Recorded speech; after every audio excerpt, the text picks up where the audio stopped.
এটা হচ্ছে এলাকার ভাষায় কুলা। সেই কুলা কাইটে একটা লেবু গাছ বুনছিলাম।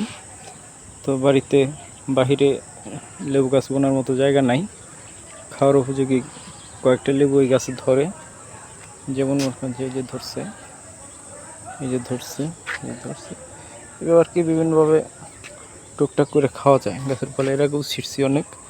তো আজকে কয়েকটা লেবু ছিঁড়ার জন্য আসছি। আজকে আমার আগেও কয়েকটা লেবু ছিঁড়ে নিয়ে গেছে।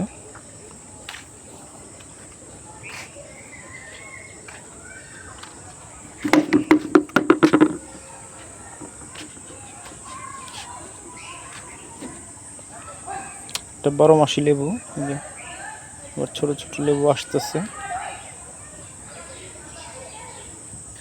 এরকম। এই যে লেবু হয়,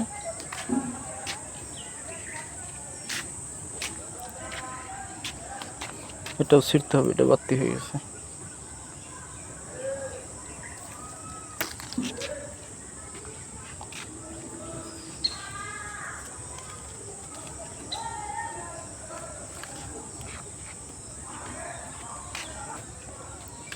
বাঁশটা এখানে অযথায় রয়েছে।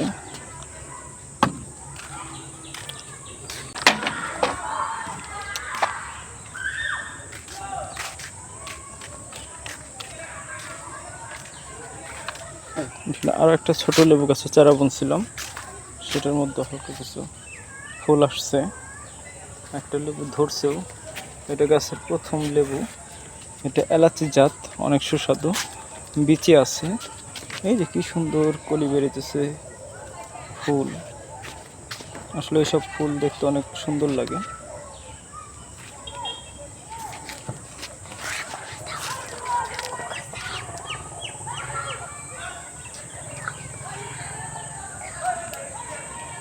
ছোট গাছে অনেক ফুল আসে, তো ধরনটা এতটা থাকে না, কিন্তু অনেক ফুল আসে। এটা সোলাপুর লাল জাত, সে একটা কালার হয় ধরার সময়। এখানে কিছু রোগাক্রান্ত ফলের গাছ আছে।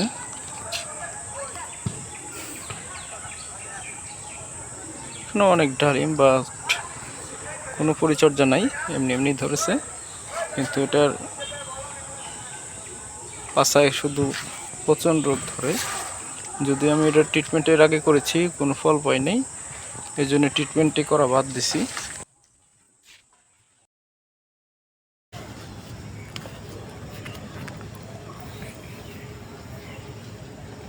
বালতির মধ্যে এটা একটা আঙ্গুর গাছ লাগিয়েছিলাম, অবস্থা খুব একটা বেশি ভালো না।